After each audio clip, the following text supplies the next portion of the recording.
Howdy, all you delicious people. I'm here today to view Akiba's Trip, the animation, episodes 1 through 4. So, this anime is to have a supernatural theme, but also ends up having that formula where you would have to fight somebody, and how you would beat them is to reveal all of their clothing. Leave them in the buff, in the nude almost, except for maybe some undergarments, or maybe even less than that, when you kind of look at this character here, half of the time. So, we'd go on to make our way into Akiba's Trip because I wanted to go back into anime. So really, I'm going on and just trying to find some interesting titles that I remember my past, or I'm really just going on and hoping that at some point any number of these will be interesting to people and want to just continue to check them out. But either way, like, I'm just wanting to just have fun with anime again. Because really, I'm just like, well, like, I've kind of done everything at this point, so why not do just some kind of anime? Because it'd be interesting and fun. So, and I've planned a number of things in the future.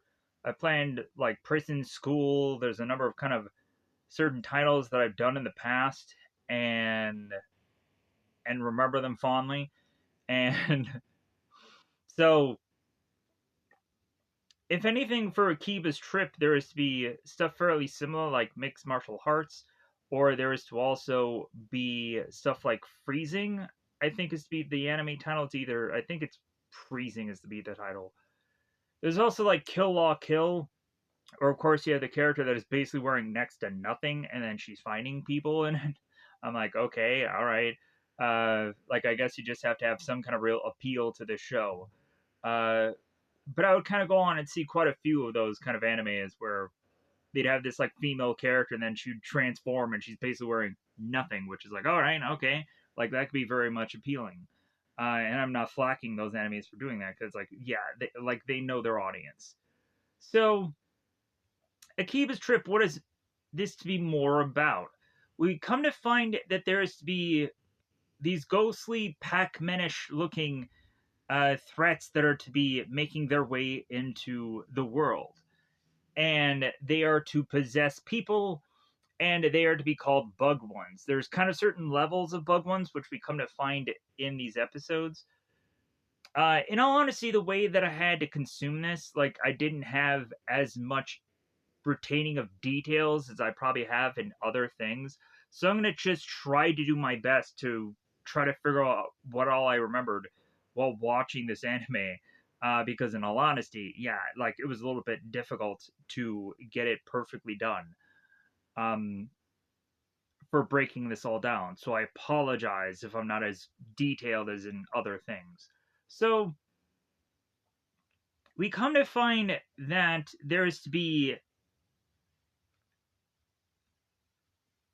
seemingly a one person army, but then we come to find out there's a lot more out there. But at first, we mainly focus on Matome Mayonaka, a girl that is going on wielding a baseball bat, trying to find all these bugged ones and take them out. Strangely enough, yeah, baseball bat I don't think is really going to do the best job. Like, I think she should go on and have a different kind of weapon.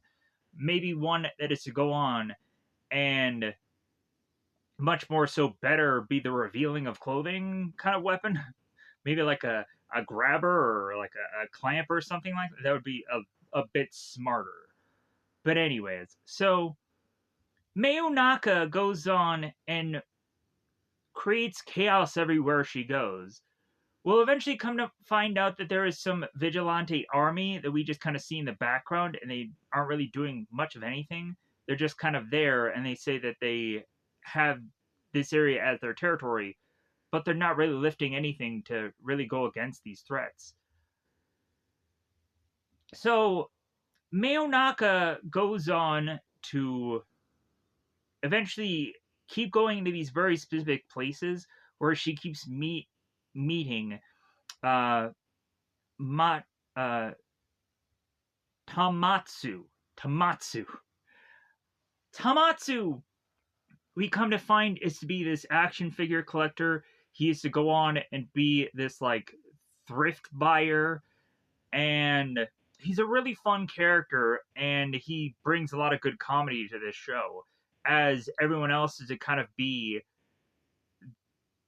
most of the time like either like these kind of ditzy stupid people, or is to be these like easy to angry characters. So if anything, uh Tamatsu is to just be this character that is to be very honorable, and is to really be okay with someone else kind of taking something that he collects as long as they care enough about it. So he'll go on and he'll just be like, okay, like at least it seems you know what you're talking about. So I'll let you go on and take this because you actually do actually care about this. So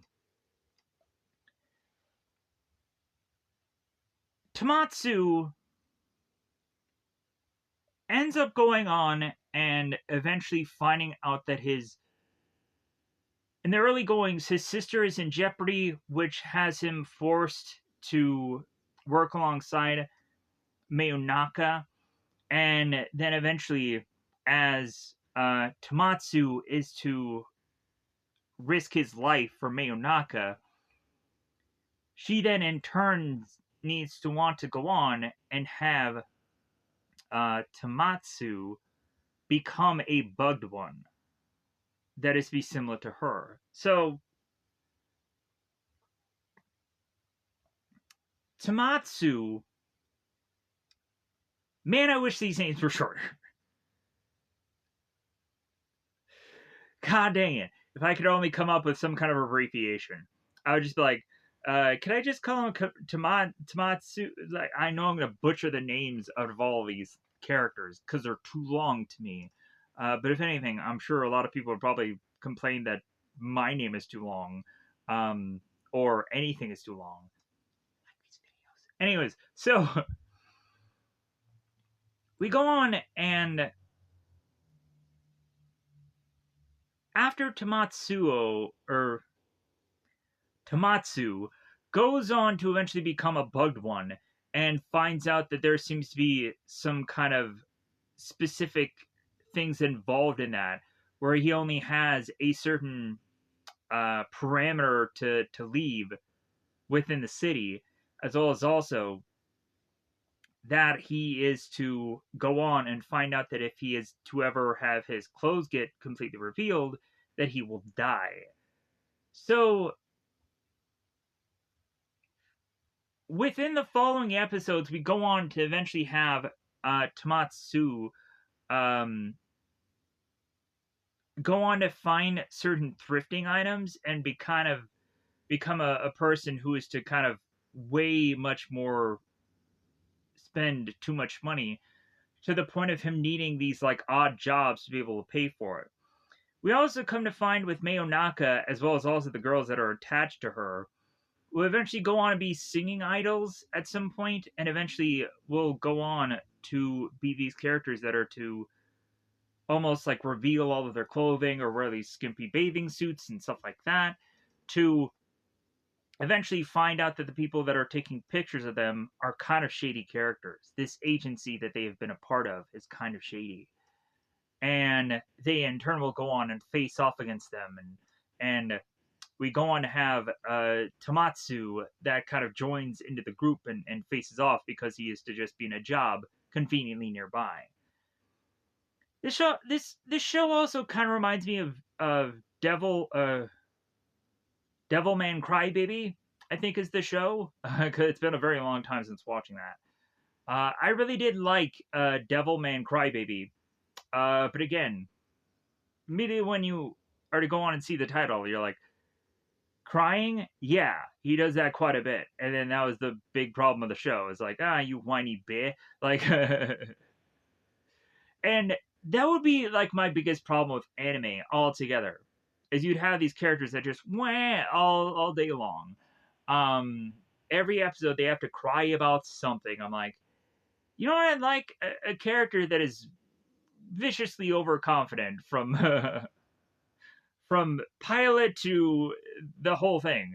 Like, if anything, you're just kind of scared of him of how confident he is. And instead of wham, I'm gonna cry and boo hoo at the smallest little tiniest of things.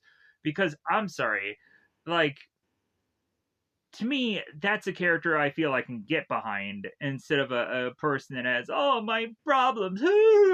Yeah, like I don't think I can really find myself getting anywhere around a person that is be crying because I'm just like, man, I got some of that on me.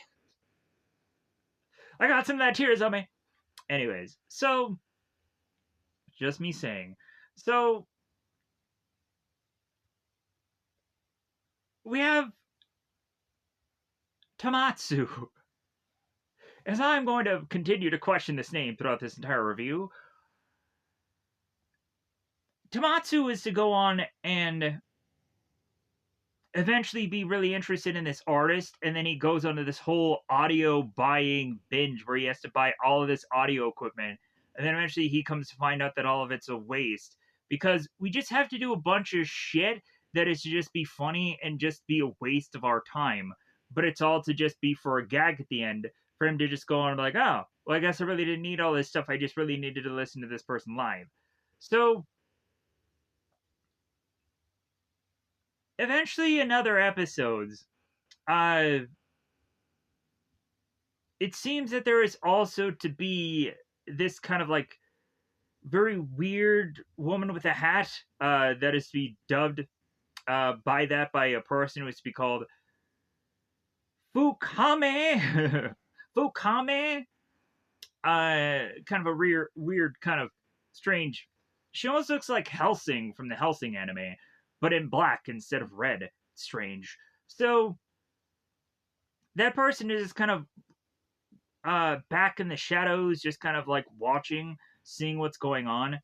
As we also have this reporter that's like working alongside of her, uh, Masuto. And so within these episodes, we come to find that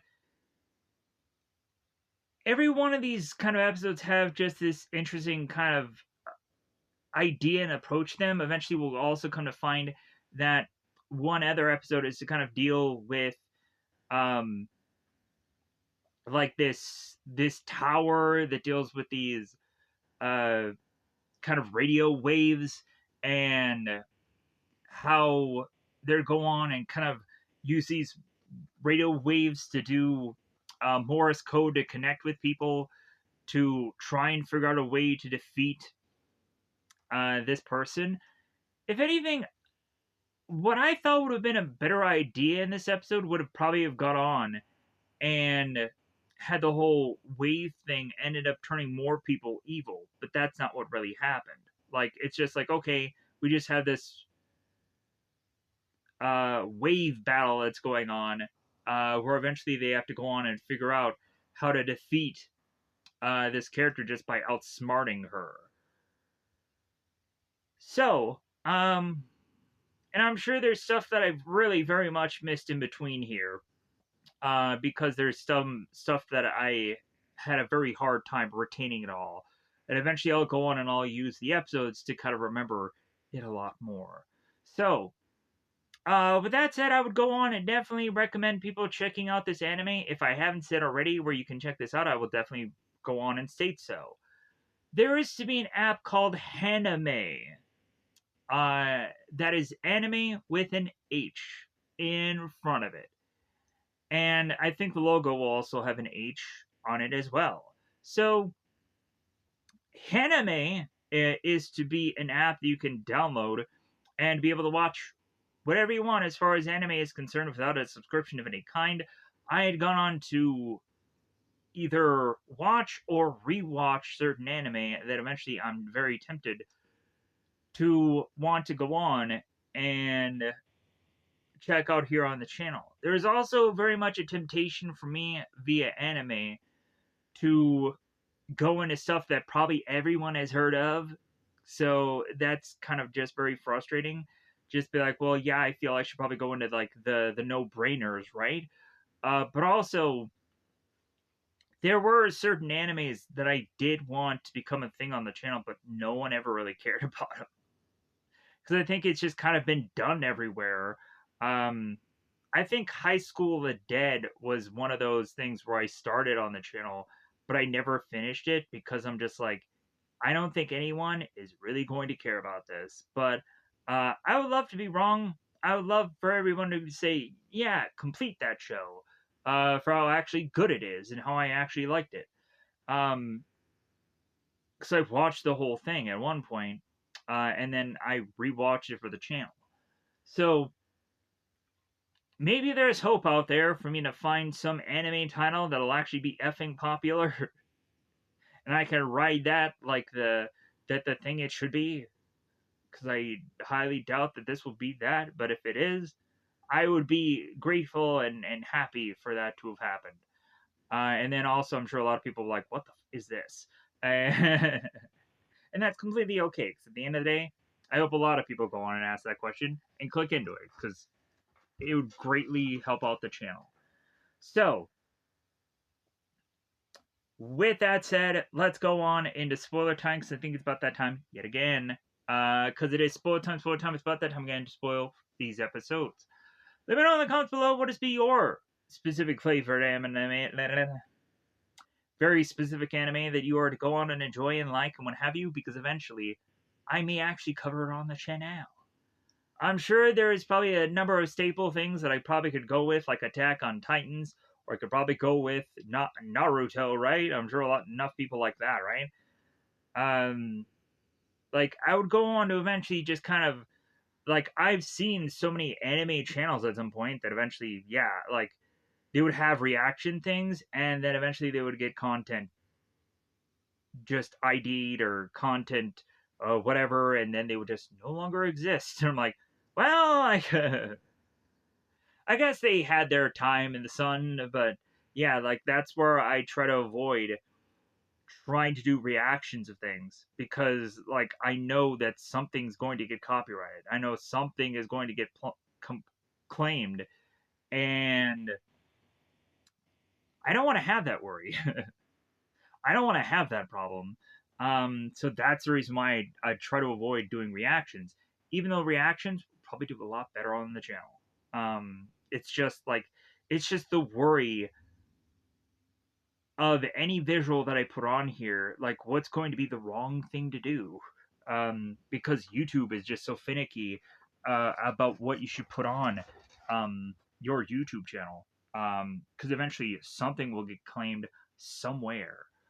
Anyways, so and then it's like, well, I guess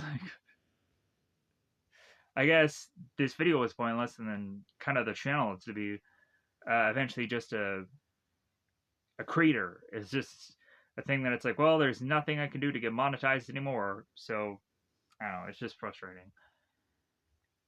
Anyways, so let's go into this. So spoilers everybody, the very first pilot episode. So the very beginning of this, we come to find that Mayonaka and Tamatsu are going on and facing off against a character who's to be called a boss that kind of looks like a cat or Catwoman, and she has this blondish like hair, and she's kind of almost dressed like this, but more like a cat instead of a bunny.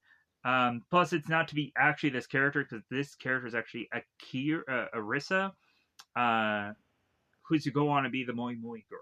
Moi Moi girl. That's an easiest way to describe her. So we come to find that Tamatsu is to be ripping away all of these women's clothes, leaving them in the bra and the panties, or even the boss to be completely butt naked. And there is the shock and awe of that moment completely of like, wait a minute, what? Like, how has this guy gone on to do this? Because we'll come to find out that he is to go on and actually be fairly new to this whole stripping of clothes thing. But Tamatsu has gone on to see Mayonaka do it quite a bit of times to where he's gone on and figured out a way to kind of copy it and kind of maybe perfect it. I don't know. but if anything. Uh, so we cut to that, and Miyonaka's just down on the ground. Oh, my shoulder!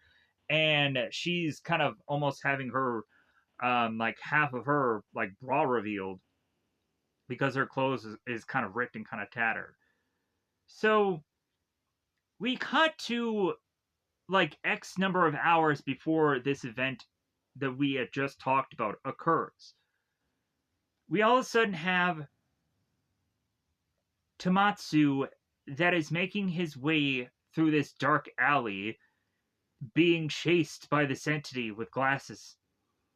And so the further and further he runs down this alley, he thought that he's like, oh, whew, like, man, I guess I dodged that bullet.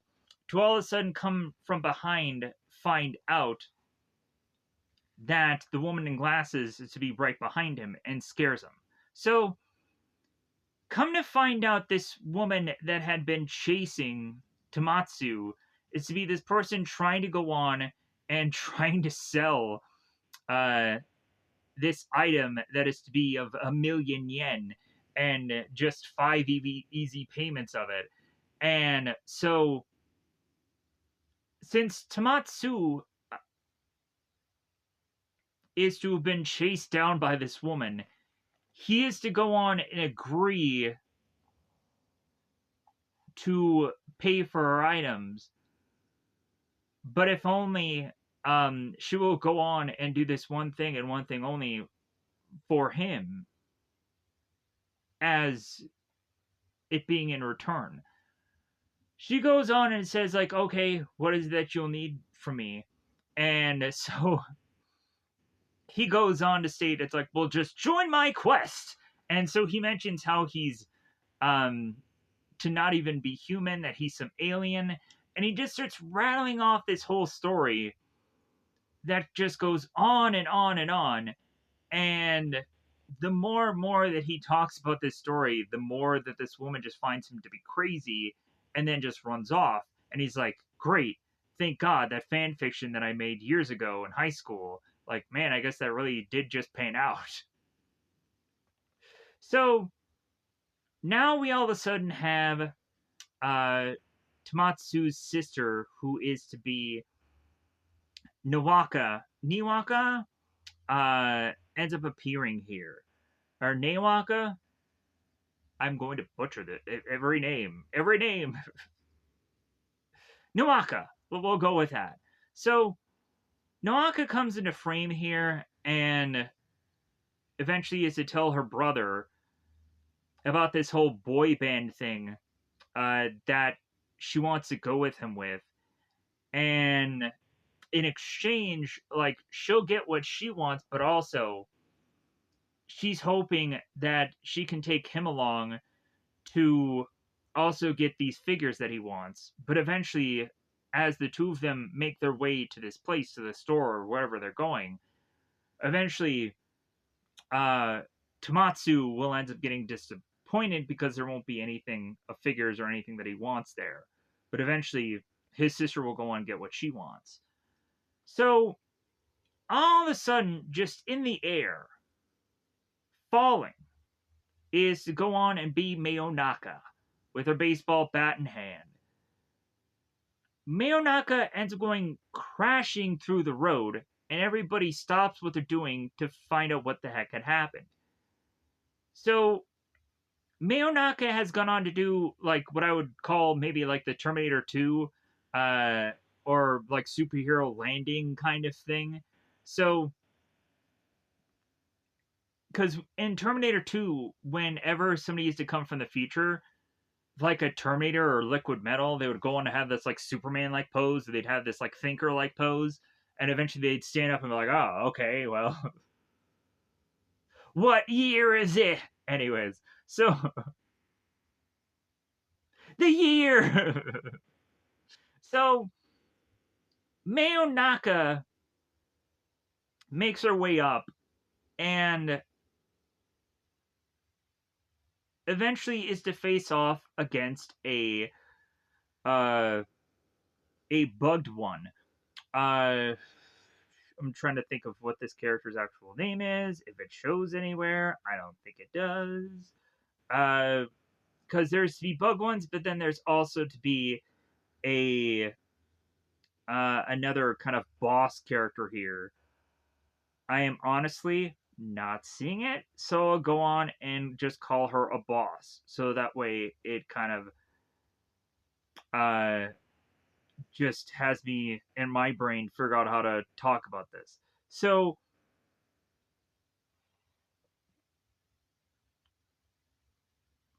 Lolibara? I'm guessing here. Um, no, that's not it either. Let me pause here for a second. Yeah, couldn't find it for the life of me. So what ends up quickly happening here is Mayonaka ends up fighting against this girl, and she ends up flipping Mayonaka. So Mayonaka is flipping in the air, and as she's flipping, she finds this boss character's back to her, and so Mayonaka grabs the clothing from this girl's backside and rips it all off to leave her with just underwear onto the ground. So, to all of a sudden have these vigilantes make their way of presence to just say that this was such just a stage show, and that everybody should not go on and pay no never mind about it, basically. And both Tamatsu and his sister was just like, okay, it seems a little bit weird to, like, man, they must have spent a lot of money on this just street show. Like wire work, people flying in the air, like, I don't know, like that seems like a lot of fishiness for just some street show. So now we cut back to both Numaka and Tamatsu, and the two of them are on the bench together, and this is after they've gone on to this like boy band thing, and the figures that, of course, Tamatsu could not find. So now the two of them are going on and they're talking about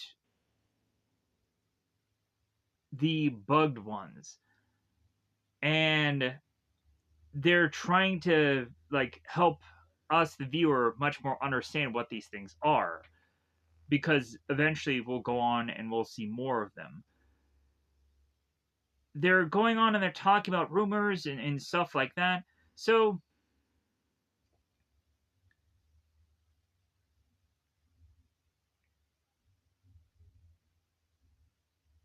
we have Niwaka that desperately wants to go with her brother to a cafe.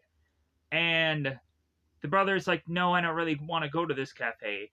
And Nawaka goes on to say, it's like, well, hey, like, I can't go to this cafe alone. Like, it's actually to make me look bad if I go there alone. So, Tamatsu doesn't want to go to this cafe because instead he wants to go to this action figure store. And he would go on through his walkie-talkie to go on and find out that there is an action figure available. So, now we go on, and I love this part, because not only are these action figures to basically be Rangers, which I'm like, okay, is this Super Sentai? Like, is this to be a rip on Super Sentai? Because it kind of feels like that. So, and these Super Sentais are to be like these goofy, stupid things that make no sense. Like, one of the Rangers is to be like hair wig or hair ear ranger or something like that. One of them is to be like bladder ranger. One of them is to be like fatso mode ranger or some goofy crap like that. So we have Tamatsu who's going on and looking at these rangers and going in way too much crucial detail about every single one of them. And now he's like, oh my god, they have so unique uh, bits of Rangers here. Oh, it's amazing. And he's going in detail about all they are. And the only thing of it is, every one of these are not in mint condition boxes. They're not mint. All of them are in like loose baggies, so they're all loosey goosey. So it's like, they're not really as valuable now, are they? But still, like, we have Tamatsu that really does go on and really just cares that he has this action figure, this Ranger. So Tamatsu is to realize that there is a special edition Ranger that is to be there, and he's just blown away by it. So he goes on and grabs for it, and there's someone else that is there grabbing for it as well. All of a sudden, here's where we find Akira, Arisa, the Mui Mui girl, Arisa. I don't know how to pronounce his name, so I'm gonna butcher it. So my apologies. The Mui Mui girl. So, like, I don't know why she has to go on and say Mui Mui that much, and I don't know why I'm saying it so often as well. But if anything, like, I don't know why she has to say it. Like, at some points, it just feels like she's saying Mui Mui just to say hello. And then at one point, she is to just kind of say that this guy didn't say Mui Mui to her, like hello to her. So it's just like, is that her own, like, weird private language that she doesn't have any clue of what Mui Mui means? So she's just saying it wherever. So, as the two of them are fighting for this action figure, Tamatsu is to realize how strong she is, and eventually we start to see like the veins popping in his arm for how strong she is. Yeah, this girl is really impressive. Also, later on, she's a human being that dodges bullets. Like, bullets come flying off of her body, and that makes no sense. I'm very confused. Because also we'll eventually find that Mayonaka confuses Arisa as a bugged one. Well, yeah, I would be confused too, because, like, is she human? Is she not human? Is she just a blonde, ditzy girl that just consistently is in the buff and the nude? And I'm so confused also. What is to go on and be this girl? Is she human? Is she not human? I'm so confused. Because, in all honesty, either way, I'm enjoying the show, but the show of this girl, how she's just there to just basically wear the skimpiest clothes possible. But, like, I just don't understand her. Compared to the bugged ones who are going on and having, like, kind of the same special abilities as her. It doesn't make sense. So, anyways, so we come to find that the action figure is to be taken by Marissa. I'm gonna just straight up go with Arissa, and if anybody has a problem with that, like, realize that I'm trying to pronounce it 50 different ways.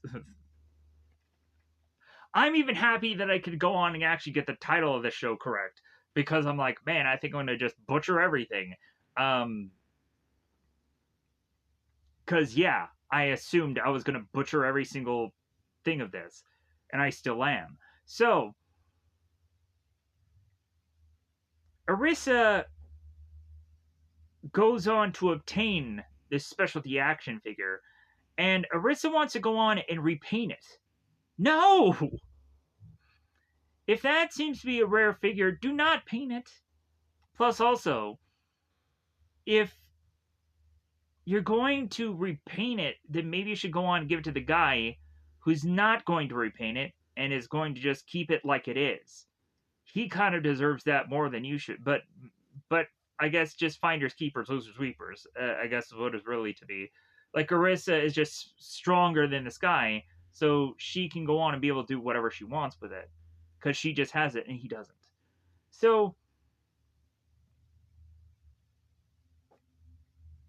we go on to have Tamatsu that goes on to ask Arissa what is she going on and using this action figure for, or if she even knows what it is. So Arisa goes on to explain how she's going to repaint the thing, and how she does know what she's talking about. And then Tamatsu is like, "Oh, so you know what you're talking? Okay, like I'll go on. I'll let you take that action figure because at least you know what it is, and I respect you because you're going on and just being knowledgeable as well as also." Like I appreciate your fandom because yeah, like that's the whole thing. Like this guy really goes on and appreciate like somebody who's to kind of take the time um to just have a real passion for this. So then all of a sudden Mayonaka comes crashing through this wall. Man, she has to crash through everything now, does she? She's gonna really put some hefty amount of property damage. So Mayonaka goes crashing through this wall because there wasn't exactly a door available anywhere now, was there? Mayonaka comes crashing through this wall just to find Arisa and start attacking her, smashing her with his bat, and eventually Arisa is to go on and start fighting back because it seems that Arisa has fighting skills, so that's cool. So the two of them are fighting, and so Mayonaka goes on and takes her bat and Arisa and thrusts them through another wall, more property damage. So they go flying onto the streets, and Arisa is to go on and get up as Mayonaka is still on the ground and says, "Hey, I'm going to go on and I'm just going to run away from you because it's a strategic move because I don't want to continue on and keep fighting you." So eventually we'll come to find that Mayonaka is running and chasing Arisa, and eventually Arisa will go on to explain that at some point that Mayonaka had found Arisa, had removed all of her clothing, and then found out that she's not a bugged one. So yeah, I guess she is human. She's just a super soldier, overly strong human for some goofy reason. So I don't know. So Tamatsu is not upset about the whole fighting thing. He's more upset about the action figures that had gotten destroyed and all the carnage that was to be in the wake of these two people fighting, as well as these guys going on to taking photos and recording things on their phone about all this happening. So next up, Tamatsu is to go on and realize that he needs to go and make his way to this plaza because it seems that there is chaos going on at the cafe, the same cafe that his sister had went to. So as Tamatsu is to make his way to this cafe, he comes to find that there is a big huge hole within these windows and there's smoke coming out of this building. Tamatsu is to go on and make his way into this building to find that there is pretty large amounts of living people still in the building. So he's kind of confused why they're all there. And so he gets them hoping to like kind of shake them out of like, "Hey man, like you got to get out of here." All of a sudden his Tamatsu is to go on and grab one of these guys and kind of like shake him out of what kind of state he's in. All of a sudden the teeth come out and Tamatsu is to realize that he's in danger, that these people are starting to swarm him, and he's outnumbered, and he's probably going to die. So, we all of a sudden find that Mayonaka is to rip all of these characters all without their clothing now. They're all in the underwears, they're all in the undergarments, they're panties and bras. And so they are all to seemingly be defeated. So Mayonaka is to appear in front of Tamatsu and realize, yeah, I keep bumping into you for some reason. So eventually Tamatsu is to notice his sister Nawaka, and all of a sudden we find that one of the bugged ones is to go on and attack Mayonaka. One of the bugged ones goes on and puts a fork in this girl's shoulder, and they continue to fight.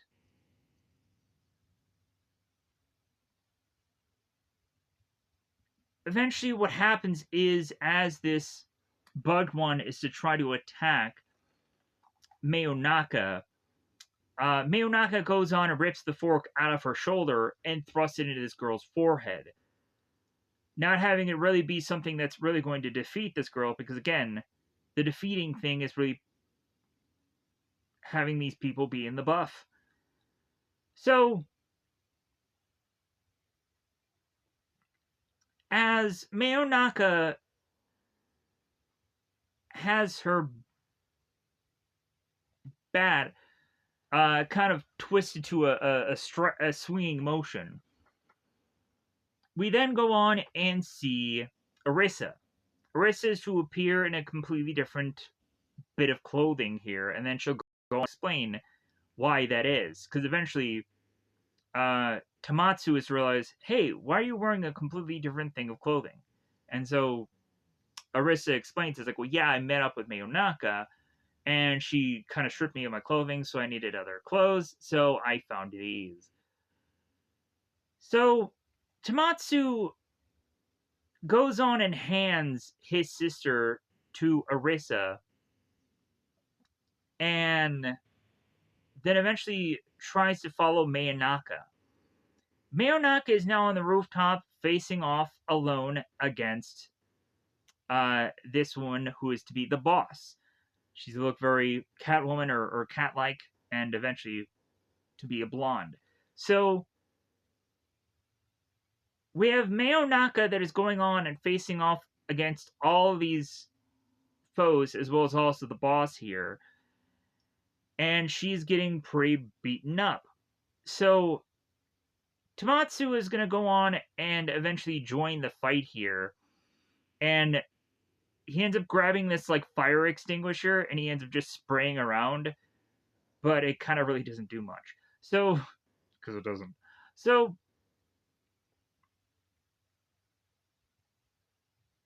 at one point, there is to be, in the battle, Mayonaka's bat that breaks.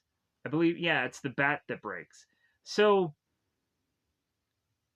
during the handle of the bat, the boss goes on and takes the handle of the bat as a stake through the heart like thing, as if Mayonaka is to be a vampire, in order to hope that this will be a thing that will really hurt or will do this character in. So, the boss goes on and tries to strike for Mayonaka to kill her, and Tamatsu, not knowing any different, goes on and is to shield Mayonaka from this finishing blow. So, Mayonaka is now bleeding, is now dying, is now going to die, and so Mayonaka is to have what is to be around her just become collapsing around her, to where her and Tamatsu can go on and get some distance away from this threat here, because they're kind of outnumbered anyways. Well, Mayonaka is, because Tamatsu is going to die soon. So we go on, and we have Tamatsu, who is to go on and try to have like these one last words to give to Mayonaka, where he goes on to tell my sister I die, and then he dies. And so Mayonaka is to go on and realize, like, oh my god, like, yeah, this guy didn't even get like his final words in. So all of a sudden, weirdly, Mayonaka is now laying on top of Tamatsu and kisses him. And enough kissing, I guess, can turn this guy into a bugged one. and half of his hair now can glow. And so we have Tamatsu, who ends up getting back up, kind of brushes himself off. So the boss, Miyonaka, and Tamatsu are to now go on into round two. So the boss is to bring back the girl who had the fork in her forehead. And so we go on to have the forked forehead bugged one pull out the fork to go on and attack. And Tamatsu is to get back up, grab this girl's fork, and eventually go on to strip her away of clothing, eventually killing her. So Mayonaka is to be surprised that Tamatsu is to have figured out how to strip this girl of clothing so easily. And Tamatsu is to say how he had gone on to see her do it, so he just somehow just figured it out. So now we start to go on and have Tamatsu, who is making quick work of these bugged ones. He is going on to find random bug ones and just reveal them with clothing,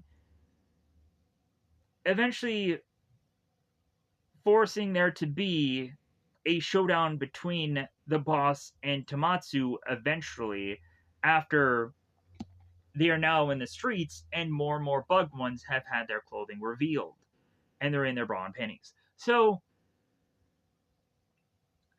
here's where we go on and we get to the point where is to have been a recap from the beginning of this episode that had the reveal of all these girls getting all these clothing ripped away from them to really reveal while we're all here, right? So now this boss goes on and faces off against Tamatsu, and when he goes on and tears away her clothes, she's completely naked underneath.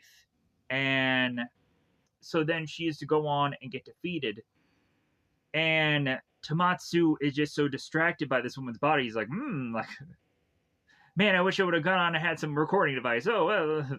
So he goes on and just starts talking about the girl's body. And so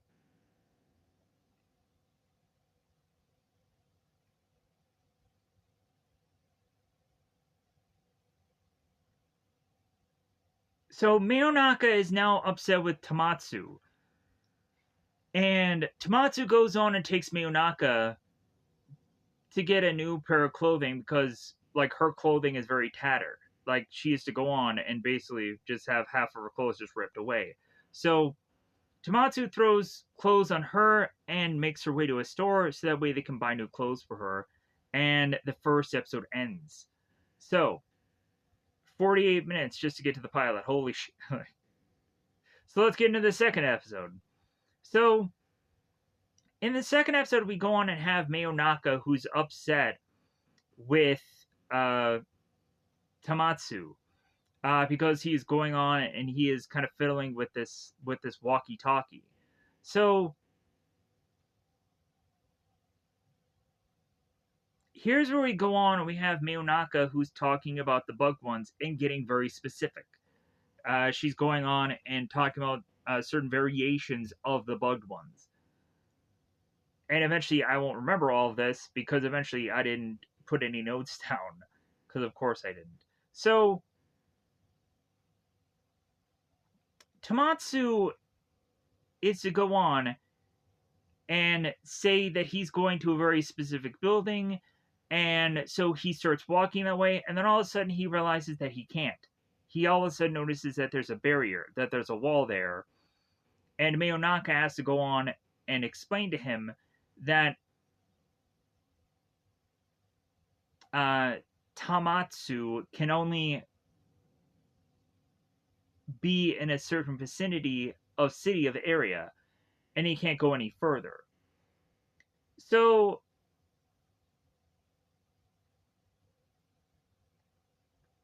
now we cut to Tamatsu Arisa Nikawa, um, Nikawa, and Mayonaka, and they are at the like professor's headquarters or Mayonaka's place. So Tamatsu is to go on and open up these boxes and find all these retro games, these retro video games, and he's excited by all of these. He's finding all these like gaming consoles. He's like, "Oh my god, I'm in the presence of this console!" Because again, this guy is to be a collector. He is to love retro stuff, and he is to just be in awe about these things. In all honesty, like when looking into this box, there's nothing that I really saw was to look anything really familiar. So I guess they were just to kind of throw out whatever uh, kind of random bits of art that they can put for video games. Or maybe this is um, some familiar Japanese video game stuff that I'm not aware of at all. So here's where we go on and we find out that Mayonaka had went back to the action figure store and had bought all of the action figures that had gotten damaged, and she fixed them all because Mayonaka was to feel bad about how she was to go on and destroy those toys, and she just felt bad about the carnage she had caused. So, but if anything, she's so easily willing to do it now, isn't she? But yeah, but Arisa and Mayonaka had this conversation about them going on, and and realizing that Mayonaka had gone on to do this. So here's where the professor comes in. So the professor goes on to explain who she is and then goes on to explain her whole entire name, and it takes forever. So eventually she goes on to just say, "Hey, you guys are all just going to call me professor because it's a lot easier because my name is way too long." So we also go on to eventually have Tomatsu, who's to eventually be told how he smells. And so Tomatsu is to be tempted to go into the shower, but it seems that Arisa is already there. So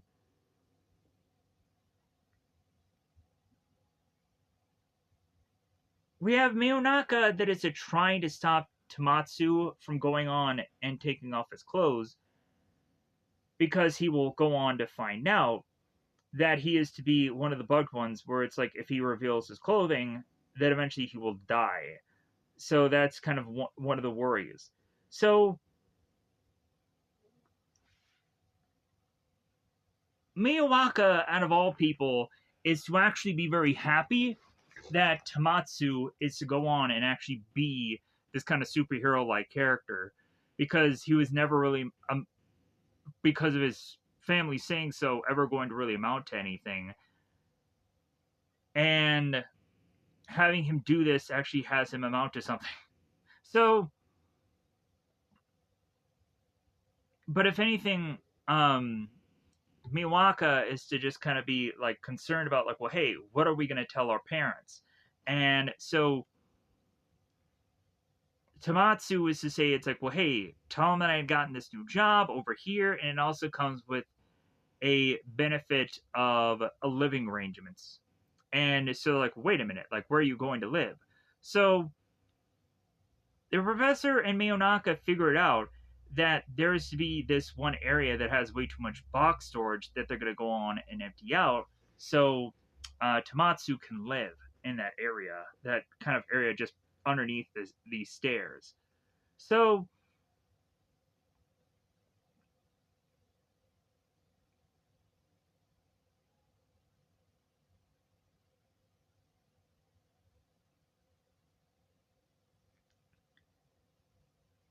now we go on to have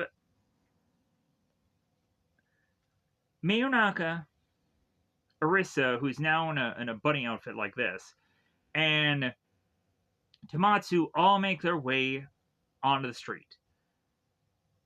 and they bump into this vigilante gang. The vigilante gang goes on to explain that this is their territory and why are these characters here. And so eventually Tamatsu ends up mentioning how they're coming up with their own name. And it's to be like some weird, goofy, like Team Mayonnaise and Friends things. Because eventually it's to be kind of like a combination of characters' names and eventually Arissa's like, well, wait a minute, what about my name? And she's like, oh, well, Team Mayonnaise and Friends is eventually the combination of words they could think of. So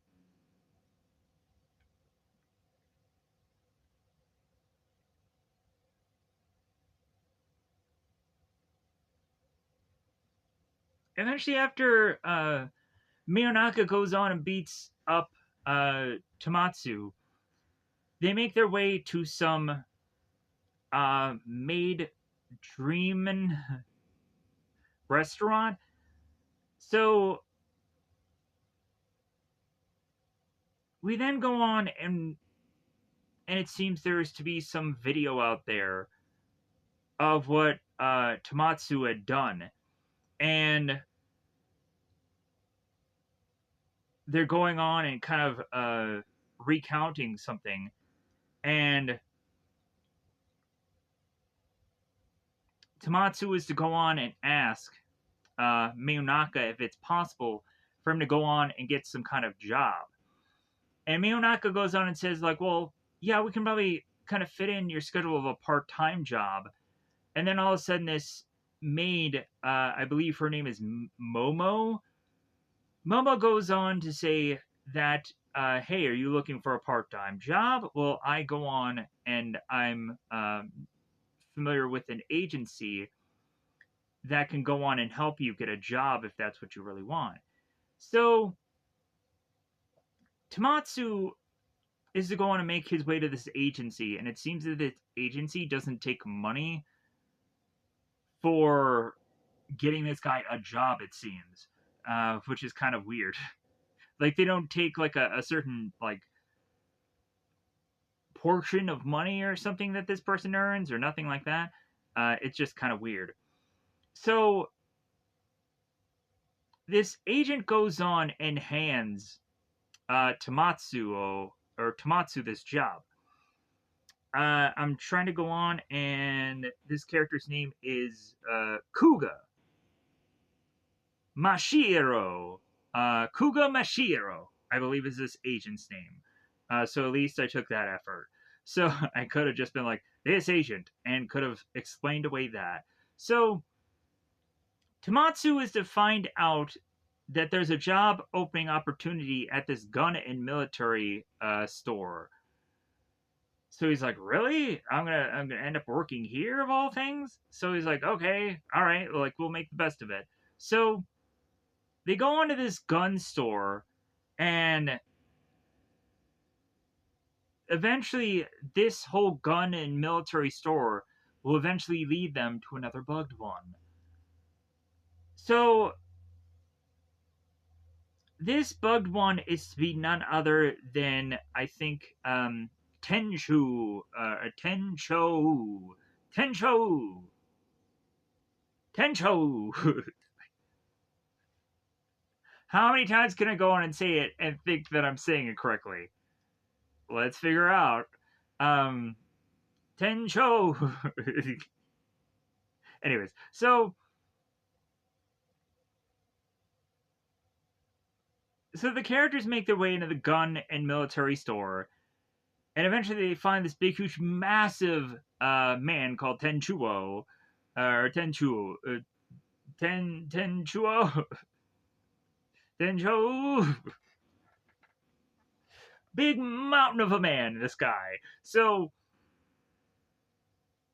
here's where all of a sudden we have these bugged ones, and they're in this military gear, and they're going on and attacking all these people, and they all become bug ones. We can start to see that each one of their hair has like a kind of unique colored piece in it, which is to go on and make us realize that they're bugged ones. So we also have Miyonaka, who has this device and it's like a PKE meter from the real Ghostbusters, the Ghostbusters. Eventually, the Ghostbusters had this device where they can go on and track uh, like certain levels of ghosts to realize, like, oh, this is a class 7 free roping vapor or whatever. Um, and yeah, eventually level 7 would normally be the highest. Normally. There'd be sometimes where it'd be like a thing that would like break the PKE meter, or there was something that couldn't be registered. And yeah, that could happen sometimes also. Or the PKE meter would malfunction for how just crazy strong this ghost is. Anyways, so Mayonaka goes on to take this device and realize that Tencho is to go on and be 100% one of these boss like characters that have to be defeated by the ripping away of clothes. So here's where we go on, and we have a number of people that are all leaving the building. In the background, in one of the rooftops, we see the reporter and we see the girl with the strange hat. Uh, the Fukame, and also we have Masuto. I love pronouncing these names. I really do, even though I butcher the shit out of all of them. Anyways, so Tencho blasts away with all of his might of his gun, to then find out that the three characters here, Team Mayonnaise, is to have all these bullets just bouncing off them. And so we have our characters here. We have Arissa that goes on, and she takes out one of the bugged ones and grabs away his AK-47. And then Tamatsu ends up going on and getting an AK-47 himself.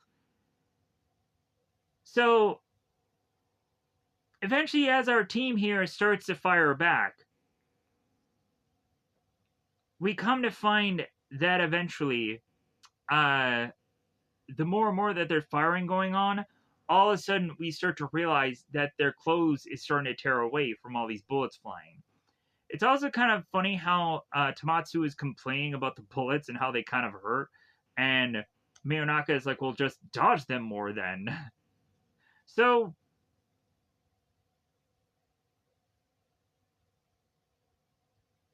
eventually there is to be a point here where Tenchuo ends up getting like this big huge minigun, this big huge gun that just kind of blasts away our characters, that forces them to need to escape, because eventually they almost are to lose all of their clothing. So they break through these windows to try to make this escape here, and eventually they meet up again with these vigilantes. And they're all like, ooh! So they meet up together, and so Arissa is going on and burying one of these vigilantes' heads into her bosom, and just burying away with those tickle bitties. And eventually, the vigilante ends up going on and having blood on her nose, and eventually mentioning how much she likes Arissa here. But I don't exactly know what her character's name actually is, because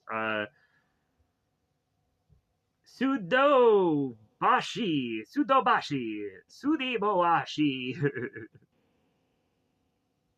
Sudiboashi.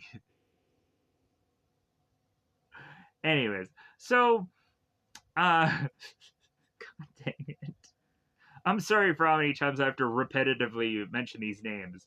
Because I just weirdly just think it's funny every time. I'm just having to just, like, let's say this more to just sound dumb. Anyways, so we come to find the bug ones very Pac-Man-ish, have made their way outside the gun store with all these guns in tow. And Arissa goes on and not exactly like drop kicks him because she does it with only one leg. Because one leg is to just kind of be uh kind of just folded in. So she's kind of doing this like I'll just say it's a jumping kick uh to all of these bugged ones to take them all out. And so now we go on and we have the vigilantes who are to be kind of guns blazing with all the rest uh of the team mayonnaise. I think that would be the easiest way to explain this group a lot better than having to go on and explain every individual name every single time because it gets annoying. So they all go on and they decide now that they have the numbers to make their way back in the store to fight their way back out, fight their way back in. So Tento is to go on and be surrounded by all these bugged ones, very much the packed ones, not the possessed ones, the Pac-Man looking ones. So we have a scene here where Mayonaka is taking her baseball bat and fending them all the little tiny little Pac-Man bug ones off. And now we go on and we have Tenjo that is to face off against Tamatsu. So, here's where we go on and we have the minigun here, and Tenjo is be blasting away. So, Tamatsu is to go on and weirdly do this thing where he's going on, he's like climbing up on this guy's arm, which makes no sense. And then he comes from behind and rips away this military guy's clothing. And then all of a sudden, his body just bizarrely starts to become like bigger and more disgusting. And it eventually, he will go on to just kind of explode or die or whatever. And eventually there'll just be a hat left. So the next thing we see after that is them just going on and just stacking all these naked bodies. And Arisa is to go on and basically have absolutely no top on herself. But she's stacking up all these bodies. So shortly thereafter that we have Matsuto, the reporter, going on and covering what is to be this thing here. So that way Tamatsu can go on and kind of carve a story out of all this to make the people who are to have maybe heard about this story kind of like they'll kind of get their own spin on it. So that way they can kind of explain this stuff away. As Fukame is in the distance, she's kind of like, all right, well, like I'm not gonna say anything. I'm just gonna look weird and big huge hat like. So then I think the episode ends. So the next thing we see is Miyawaka. Miyawaka is going on and watching this concert on the television of this girl who I believe seems to me to look like a siren. A character that is to go on and use her voice to snare people and want their love or want their whatever. Wants them to go on and just keep being a fan of them because they kind of have them under control. It's kind of like Pied Piper, where we'd go on in like the real Ghostbusters episodes, we'd see that Pied Piper character who goes on and does that magical flute, and then all the ghosts are like kind of following him. Same idea here, I feel, in my opinion. Because immediately when Tamatsu is to go on and also to start listening to this girl, he's just so infatuated by her that he needs to go on and he needs to go to her concerts, he needs to listen to her music all the time. And then also when immediately he hears this girl, like he's just kind of like out in space. He's kind of just floating. And he just feels so weird after going on and listening to her. So the next thing we see is him fanboying out. He has all the gear. He's at a concert. It's going wild. So The next thing we see is Team Mayonnaise getting together, and Arissa is wearing an eggplant costume. Arissa is being a dick. Emoji. So, isn't that funny? So, maybe they didn't know what that was at that point, or maybe they did know what that was at that point, and it's like, she's a dick. Anyways, so, or maybe it was just her being just funny, or maybe it was, like, man, they could have called her like Grimace or something like that. If yeah, they could have really went a number of ways with this, but they didn't. Sadly enough, kind of like Thanos was to be called Grimace at one point because it was hilarious. Anyways, so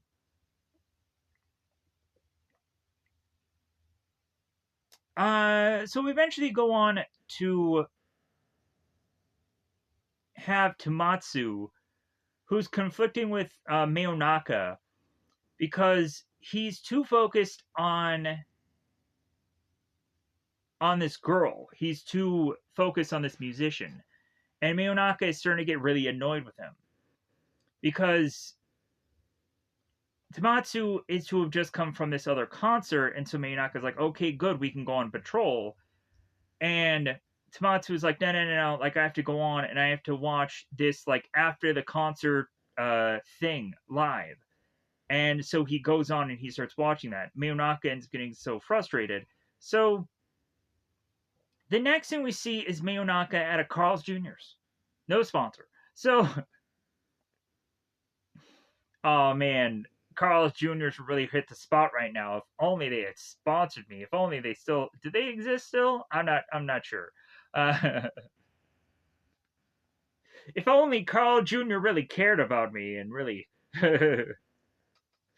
I knew what I was trying to do here.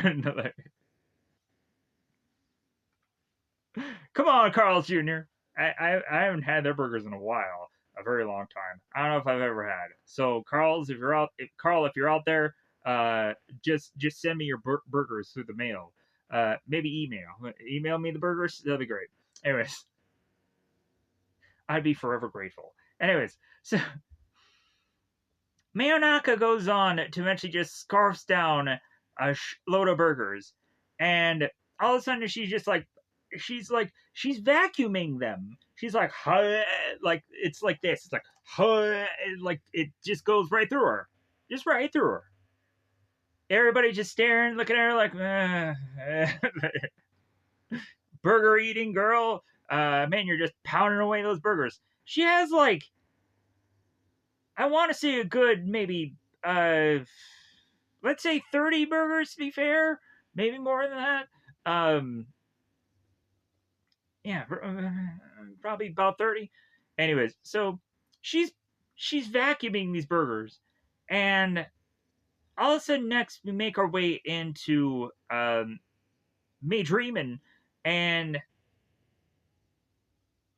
we have this one maid that is going on and getting this order of this guy, and we see Tamatsu, and he's going on and he's listening to this music via these headphones, and all of a sudden this guy comes in and he is to have a name of which that I don't know, so I have to quickly look it up. Cage-san? Sure. Cage-san, the guy with the weird looking face. Honestly, this guy looks like he was drawn like a stick figure. It looks a little weird. So, plus also his face is just gigantic. It's huge. But it's, man, oh, I wish I could hug this man. if this character if this character actually exists in the real world, man, I'm sure he would give good hugs. Anyways, delicious ones, I'm sure. Anyways, so Cage-san is to go on and talk to Tamatsu and talk to him about his headphones. And eventually, Cage-san is to say, hey man, like, those headphones are fine and all, but they're not as good as these. So he gives him these headphones. And Tamatsu is just like, well, so what should I do with these headphones? Should I just shove them in my butt? And the guy's like, no, they're in your ears. So Tamatsu is to go on and decide to go to this store and buy high quality headphones. Believe you me, I am gone on to quite frequently need to consistently try to get headphones, and good God, is the price gap freaking gigantic nowadays. It's either you're getting these severely chintzy ones, or you're having to spend like an arm and a leg just to get freaking headphones that will hopefully last you a decent amount of time, and they won't. Eventually, they'll break. And like, I'm also an old-fashioned guy, so I just can't not have a thing of headphones that doesn't have a wire to it. Plus, also, I'm worried that at some point, whenever I go on and I get upgrades on my devices, that they won't have a headphone jack in it. And then I'm like, oh shit! Like, because eventually that's what happened with this phone. Like, this phone no longer has a headphone jack. So, like, supposedly I have to go on and find this like unique bit of headphones to even fit in this. So I'm like, right, that sucks. But yeah, but for my tablet, luckily I can still go on and just have a regular headphone jack. I'm so worried if I go on and if I get a different setup of a different thing, like something is not going to work. So I'm just paranoid. But something will break down at some point, I'm sure, and I'll be out of luck. So, anyways, back to this conversation here. So, Tamatsu is to go on and be making his way through this headphone store, and eventually he goes on and he sees this bit of headphones, and he's like, man, this description on this headphone thing says quality multiple times. And then he looks at the price tag and he realizes that it's like 3 and a number of huge amount of zeros. And so he starts going, ah! And so it's funny, the guy who works at the audio place, he goes on and he pops over, he's like, hey, like, were you screaming just to be screaming, or do you really need some help? And Tamatsu is like, no, I was screaming at the price of these headphones. He's like, oh, okay. So, weirdly enough, Tamatsuo does go on and leave with those very specific headphones. They end up calling them like stereo like headphones or something like that. It's like stereo phones or something like that. It's a very like goofy name that doesn't make any sense, but it's kind of funny. So we then go on and have Rage or Cage-san, and we have the guy who is working at the audio store, and they're having this bit of dialogue together. And so it's like, yeah, like that Tamatsuo guy, he's a sucker. He went on and he like bought every audio thing in the place. Like, he's spending tons and tons of money. And they're like, yeah, like, man, he's really gotten addicted to audio quality. And so all of a sudden we then go on and we see Tatsuo get device after device after device. We go on and we see that he ends up getting these huge massive speakers that he doesn't even use. He goes on and gets this record player. He gets this vinyl record of this girl, this artist that he likes. And so he continues just over and over again to just get these devices, and he has to get the most like lavish thing of them, and eventually he gets to the point where he has this big huge gold wire that he hovers over his head. It's like, yeah, like he's so cool. And so he's to have now bought all of this. So now, after he's bought all of these things, he's come to find out that none of them are as good as going on and hearing this woman live. Obviously, this guy has never really been to a concert before. You know what? I had gone on and I had been to an REO Speedwagon concert. A lot of rock, a lot of heavy, just up my ear. And you know what? After going on and going to that concert, I'm like, I don't need to go to a concert ever again. I like to have hearing in my ear.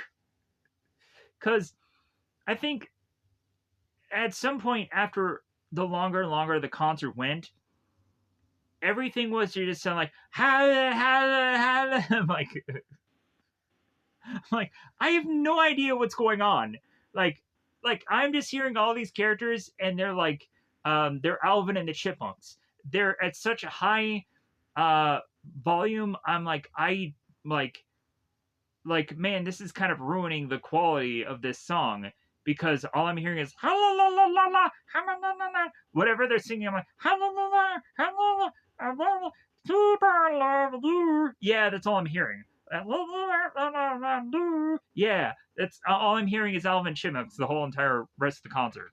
Because I didn't bother to think that I needed to have like just things crammed in my ear to try and break up the sound pollution that is going into my ear that is going to it up. Because I hadn't been in a concert. Yeah, I didn't know. No one told me. But if anything, also, if I would have just crammed in my ears, people would have just thought I was weird. But yeah, I didn't know. I would have been like, yeah, I'm gonna listen to this concert like this. And just really hurt my arms from how long I'm gonna have this. And but I'm sure any of the band people are like, what the is wrong with you? Just cramming shit in your ears. You're just cramming your fingers in your ears. Now you're trying not to listen to me. It's like, well, yeah, I'm not trying to up my ears because I hear really well. But yeah, we were kind of just mid in the concert thing. We should have been way further back. But anyways, it is what it is. So Tamatsu is going on and again listening to this girl live at some concert somewhere. And then he comes back and he finds out this big, huge, massive bill. So he makes his way back to this agency and he's desperately pleading to this agent to find him some job, whatever it is he needs to make money, so that way he can go on and just pay for all these expenditures that he's been buying lately. Because eventually he was to throw all this on just some credit card, and that's a no-no. Because eventually you'll never go on and be able to pay back that credit card. Because some people have had to learn that the hard way. Because whatever you do, it just seems that you're like, man, like I'm never going to be able to pay this off. It's never going to happen. Anyways, so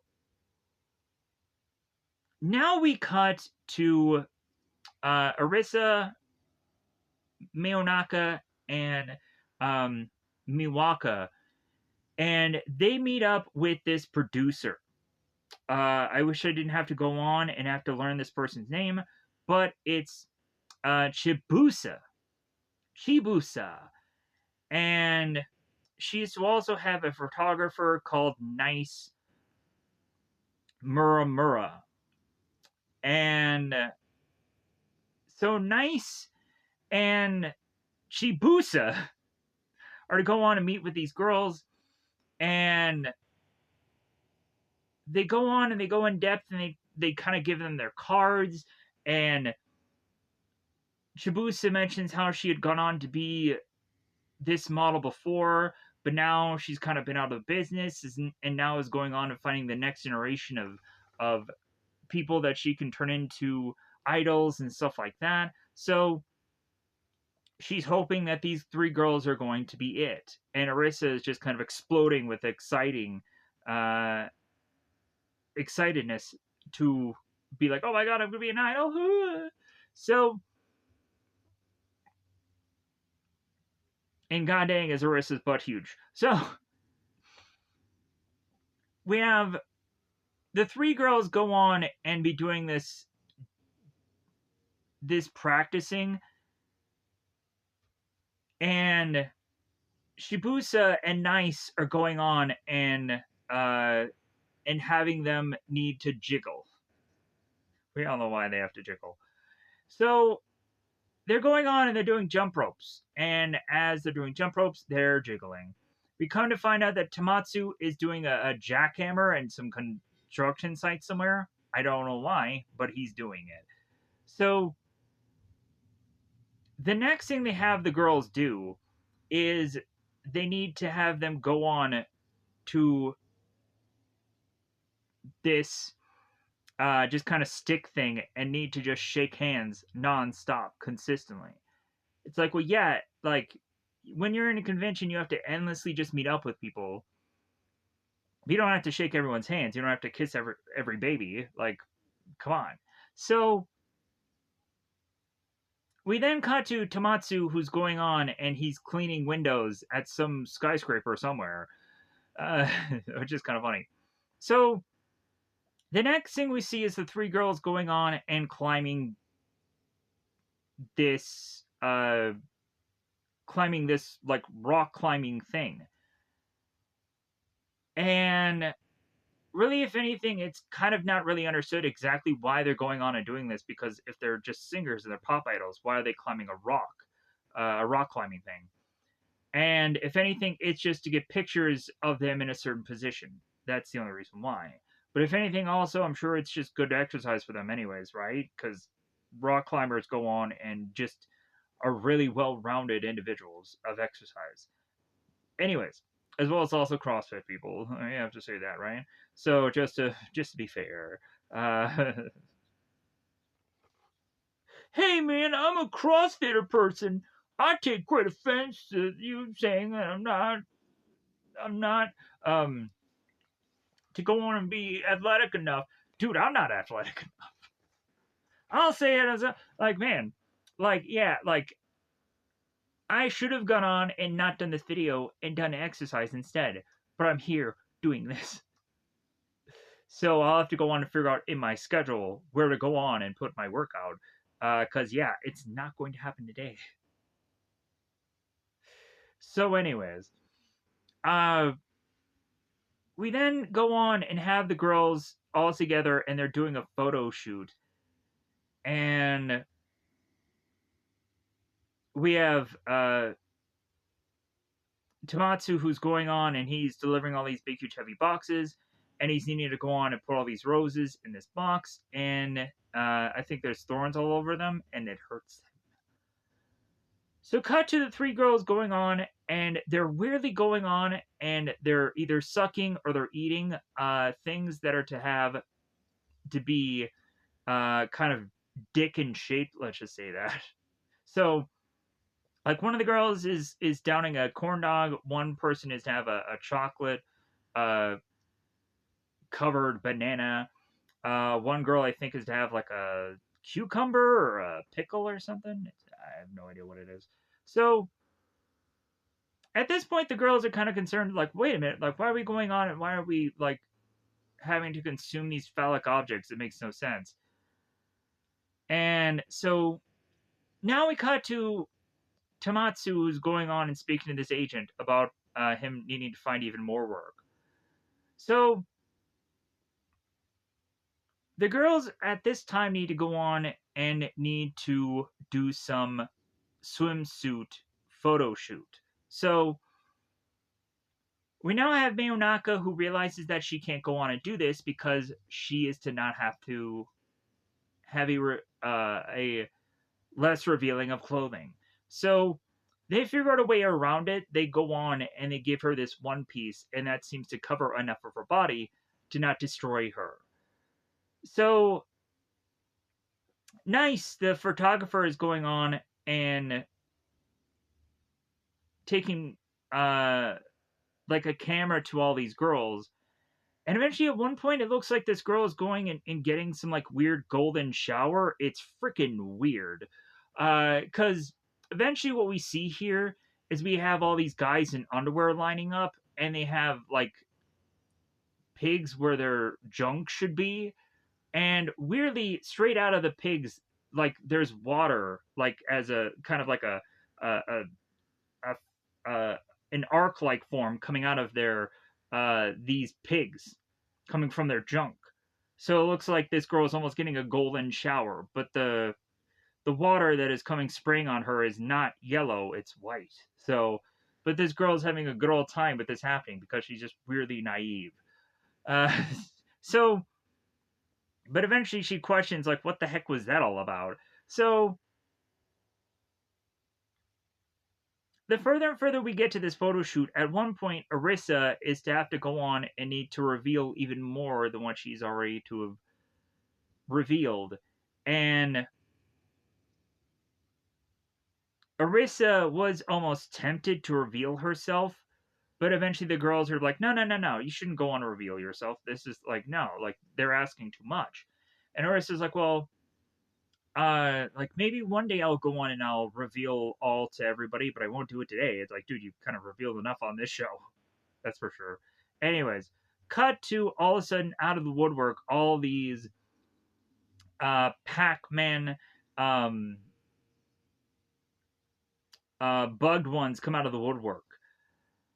So we have Miyonaka that goes on and kicks away some of the bugged ones, and Miwaka goes on and hopes that she's going to be saved by the men in the underwear, and then the ghosts all jump into these guys' bodies, and then Miyonaka realizes like, oh, like I guess I'm fucked. So, and not in the way it, not meaning not meaning that kind of no. So because Tamatsu ends up going on and interrupting what's going on here, and he ends up getting between his sister and the bug ones and Shibusa, the agent girl. So we find out that Shibusa and Nice, they reveal that they have these white stripes in their hair. So they're to go on and be these kind of bug one characters here. So,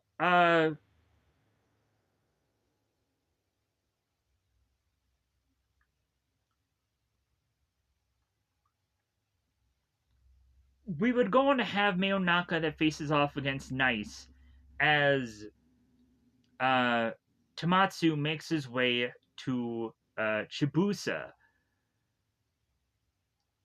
And so eventually Tamatsu ends up going on to completely declothe Chibusa. And then Tamatsu ends up making his way through the Pac-Man bug ones. I don't know why I always have to say Pac-Man bug ones, but like they basically like they're all black. They have the eyes kind of like Pac-Man, kind of same thing. And plus, also it deciphers the possessed people from the bug ones that are to just have their like ghostly like appearance. So that's why I always say Pac-Man bugged ones, and eventually I'll have to explain that if I need to review this again in the future if this somehow surprisingly miraculously does well, which I'm sure it probably won't. But I appreciate anybody going on and taking the time to view this because it really means a lot for someone to take that time. Even if it seems to be 14 or 12 seconds or seems that this channel is starting to tank right now, it's okay because I'll just keep doing content and I'll just kind of figure out what works. There's always the ups and downs. There's the subscribes and unsubscribes, and eventually it just kind of gets to the point where the channel just stays at one point for a very long time, and that's fine because eventually I'll figure something out. I'll figure something out. I'll just keep doing content until something pops, right? Out of the hundreds and hundreds of things that I can go on and do, eventually I'll figure something out. As well as also in the future, I do have things planned to hope that that'll kind of just even things out, and eventually I'll find something that will just stand out in the stuff that I'm going to do in the future. So I'll try. Anyways, that's all I need to do. So Tomatsu is to go on and grab onto Nice and grab his arm. And now we have the showdown between the two of them. Eventually, this will go on and have Tomatsu end up going on and taking out Nice, revealing his clothing, and defeat him. Chibusa will go on and wake up. She won't be dead. And she will have gone on to recount to us what had happened to her and how she regrets going on and doing anything harsh to these girls and is willing to go on and willing to train them and willing to have them become idols. And the next thing we see is they're on stage and they're performing. So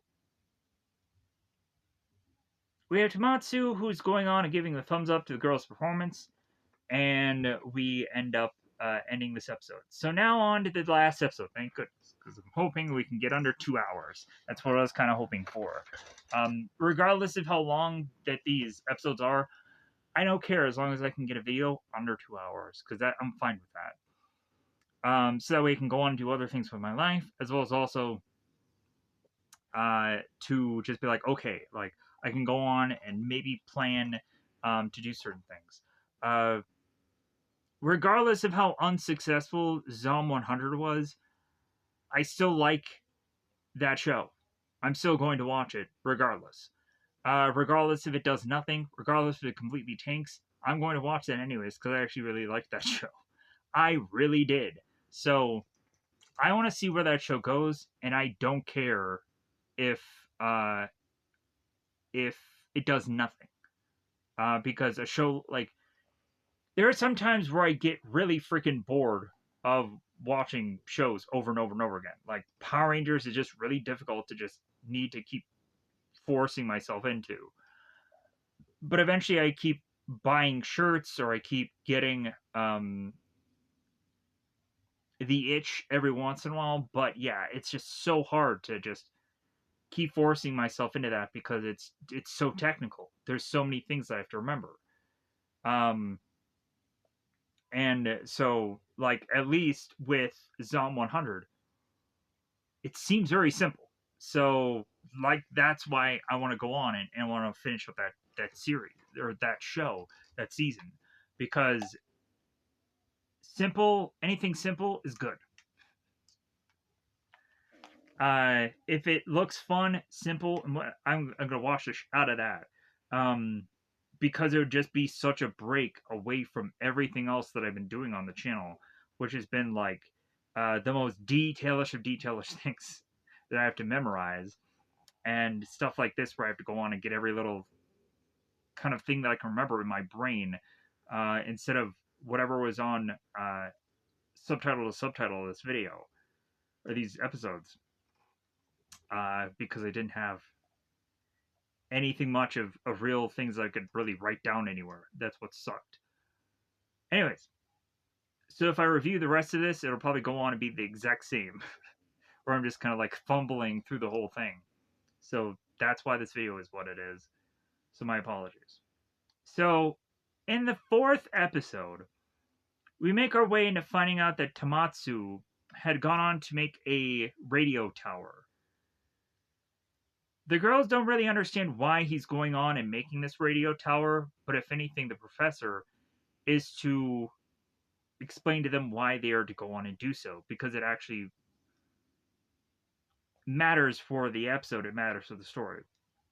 The professor goes on and explains that eventually she realizes that there was going to be a girl that was going to be a bad guy in this episode, that she knew that this girl was going to go on and make this radio tower. So the professor is going on like, well, hey, I should make a tower before she does, or I should make a tower the same, so that way I can figure out a way to try and beat her, or figure out a way to be as even as her, so that way they're on the kind of the same playing field. Anyways, so Tamatsuo goes on and he tries to adjust this tower. And eventually, at one point, as they're fiddling around with the tower, all of a sudden Tamatsuo ends up getting bumped by this tower because it adjusts, and he falls down. Luckily, he's roped to it so he doesn't get injured.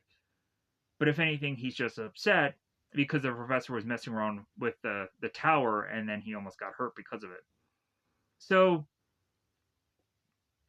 cut to Tamatsuo and Arisa going into the store to buy what looks like either a movie or a comic book. I'm not exactly sure, or maybe it's just a manga. I can't read any of the writing here, so I have no idea what this store really is. It says game on it, so maybe it's just a game. The store says it's game. Anyways, so Arisa goes running out the store because she disobeyed Tamatsu's orders and just ran for the game, grabbed it, and then bought it.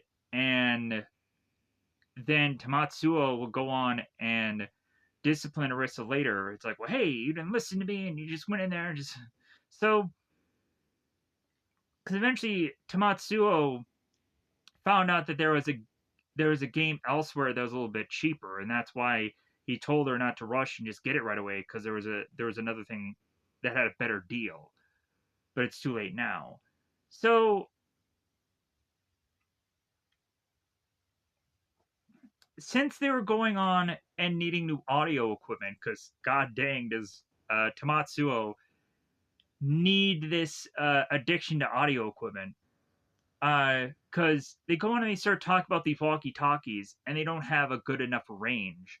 So Tamatsu is like, well, okay, we'll go on and we'll go to this thrift store and we'll buy better audio equipment. We'll buy a better range of walkie talkies. So they go to this store, and then Tamatsu is just kind of mentioning about all this tech gadgets, and he's mentioning them all by name. And so he's going on grabbing things. He's like, oh my god, I want to buy this. I want to get this. Blah, blah.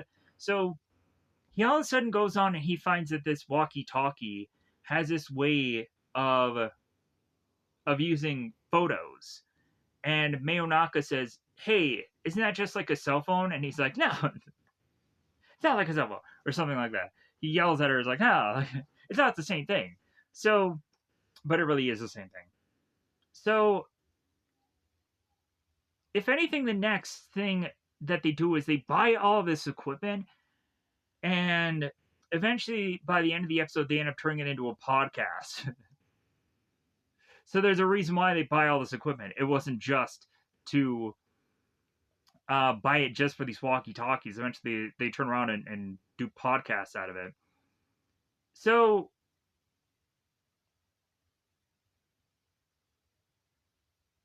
all of a sudden, the girls are in this store, and there is to be these speakers all around them, and they present this sound that goes on to destroy these walkie-talkies, and they turn them into smoke. And the audio store starts to kind of have things just destroy because of the sound. They all come to find out that all this sound is actually coming from this one tower. And so Tamatsu, Arisa, Mayonaka, all of Team Mayonnaise, even Tamatsu's sister, all make their way to this tower to come to find the person who is going on and making all this noise is none other than the professor's old friend, who is to possibly have the name of either, because these characters kind of look the same here. It's either Tetsuko, or it is to go on and be Denko. I want to say that it's Tensuko, because that looks like a female character, and Denko looks like a male character. So I'm kind of confused. So I'll say it's Tensuko, just to be a freaking annoying person that has to figure this all out. So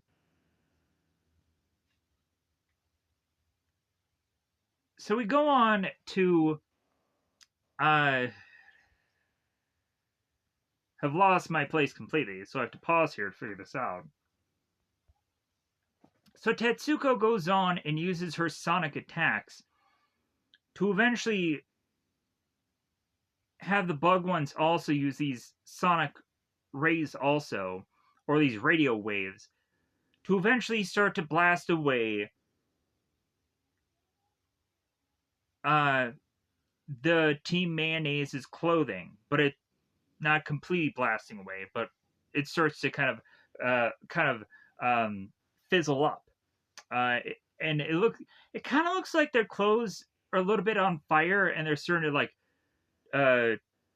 It's kind of like when you would go on and when you would put a log in the fire, you would go on and you would see like bit by bit that the log would start to fade into the fire, and like it looks very much like that to me, where this clothes have kind of made their way into this fire, and you could see like slowly but surely their clothes are starting to fade. So the next thing we see after that is the rays are being hit by the buildings, and buildings are starting to burst into flame also. So we now cut back to the team, and they're going on and they're getting all these bandages and ointments, and even Arissa's to basically look like a mummy, for how she's like head to toe, like just covered in bandages. So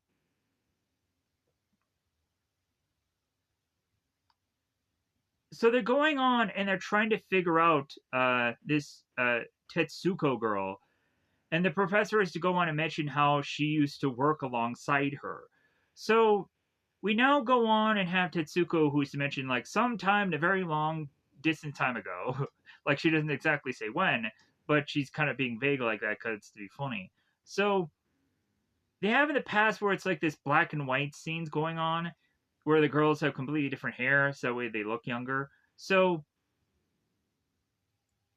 eventually, the professor and Tetsuko had worked side by side together, and it seemed the professor had gone on to do so well of work that eventually she went on to be able to uh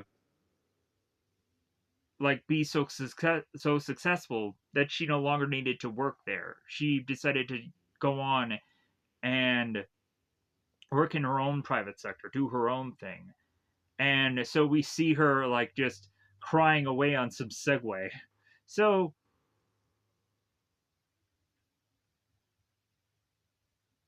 the professor goes on to explain, and that's where she explains here how like Tetsuko was just so dead focused on creating this radio tower, uh, and how she was trying to get funding or anybody to give her any attention to put together this radio tower, and eventually she did. And so the professor is going on and having uh, Tatsuo go on and do the exact same thing because she knew that this girl was going to eventually do this, and so she did. So they realize that their next form of action is that they need to go on and they need to talk to the professor's mentor to hope that he can figure out some way of beating this girl, of beating Tetsuko, and figure out some scientific way to figure that out. So what they do is they have Morse code. Tetsuo endlessly does Morse code, hoping that they're going to get an answer from this mentorish character, and eventually they end up waiting such a long, jevious amount of time. Eventually, Tetsuo is to have like red eyes, and he just gets freaking tired, and everyone else is just kind of sleeping off the distance. All of a sudden, we end up coming and finding that this pizza delivery girl, and I'm like, man, she's having a lavish outfit for just being a pizza delivery person, brings in this pizza. And I think it's a very unusual pizza. I think it's like ham or something. It's very weird. So, of course it is. So, we all of a sudden have this delivery girl, and she's going on and she's fiddling with the Morse code, while the rest of the characters are just kind of eating ham pizza or whatever this goofy pizza is. And coincidentally, we find the mentor is going about a knife to a rat, and then all of a sudden, here's the Morse code. And so the mentor goes on and answers them, And so like, oh my god, we need to go on. We need to do this Morse code and hope that he's going to give us an answer. So all of a sudden they go on and they have all these letters ALMHK. They have no idea what it means, so they're trying to figure it out. They're hoping that it's some kind of code, or they're hoping that it's some kind of mixture of letters. They're hoping that it's just not just some random something that makes no sense. So, and the professor will eventually figure it out. So, what eventually they do figure it out, as they would go on to say that they're going to go on and eat this meal, and hey, make sure that you recycle this aluminum foil. And then professor's like, oh my god, yeah, we need to go on and we need to order like 100 of this chicken meal or whatever this meal is because it has a lot of aluminum foil. So they come to find out that the aluminum foil putting all over their bodies is going to be the deterrent for these radio waves. That'll be the one weakness. So we have Tensuko that goes on to notice that there's three aluminum foiled, like, and they look huge, they look massive characters that are making their way to this tower. And we also have the professor who's in this like weird like circular like car thing. So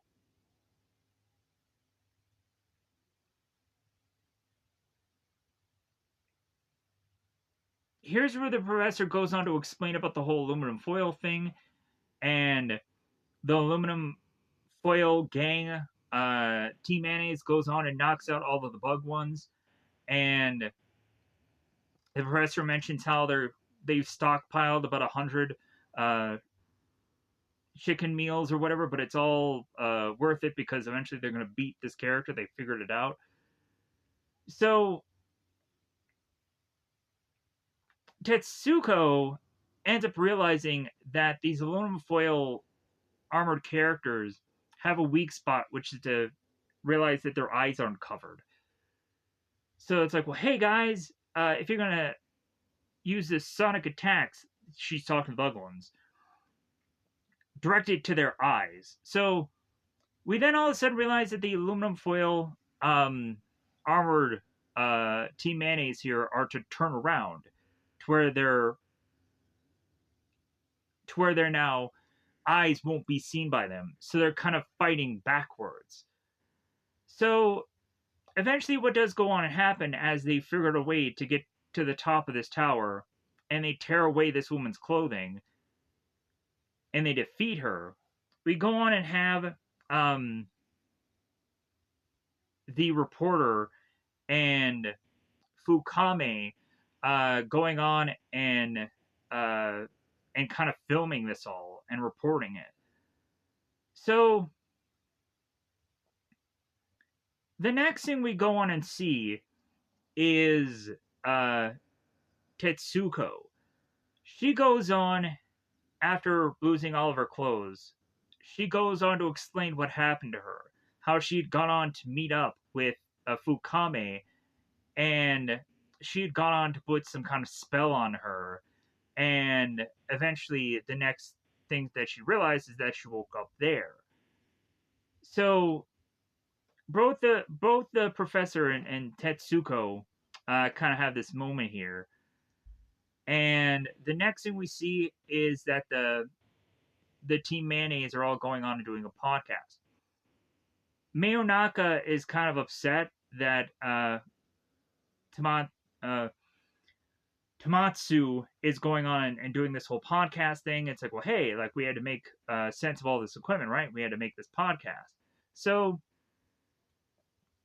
the next thing we see is that the professor is kind of reflecting on her old friend and her mentor in a picture, and then that kind of gets us out of credits. Gets us on the credits. So thank God I'm out of here. We're under 2 hours. I'm happy with that. I had to kind of rush to try to explain this last episode, but I had to kind of rush to just kind of get through this so I can get under 2 hours. so that's nice. Plus, I also throughout this entire thing didn't know what I was talking about. I had watched all this stuff like the night before, so I'm going on and coming 8 hours later and just being like, I hope I can remember all of this, or I can retain some of it. Um, because I had to very in layman's terms like explain these episodes because I don't think I was going to remember um, a good amount of details because that's the whole problem when I kind of have to do some of these reviews without any kind of guide or anything like that. Because sometimes, besides just visuals that help me, it's actually sometimes where it's kind of like dialogue that can be like, oh yeah, like this scene is just this, da da da da. Because dialogue kind of helps, but it also like it's kind of better if I have a little bit of the details, just a little bit of the details. Um, because there's just some technical stuff in this show that just kind of went whew. But if anyways, like I at least got this review done quicker, with me just having to just rush through it. So with that said, thank you for watching this. Hopefully this will do something. Like hopefully someone will watch it. If not, then I'll just have that be another piece of content. In the future, yeah, I'm hoping there's a bunch of just anime that I want to do. I want to try, and I'm sure will go nowhere. But um, if anything, also I'm still going to try to also do some live action stuff that I'm kind of having planned. Like I've really held off way too often to do Power Ranger stuff. I've really held off often going back into Star Trek stuff, which actually really did benefit me. I feel compared to all the stuff that I've done lately that kind of went nowhere, but I've just kept experimenting, and experimenting is not always the best course of action. Um, when eventually you've kind of been to these pieces of content, or you've been in these certain areas and they just went bubkiss nowhere, so you're just like, okay, what am I gonna do now? So with that said, I'm gonna get the heck out of here. Goodbye, buddy. Bye, buddy.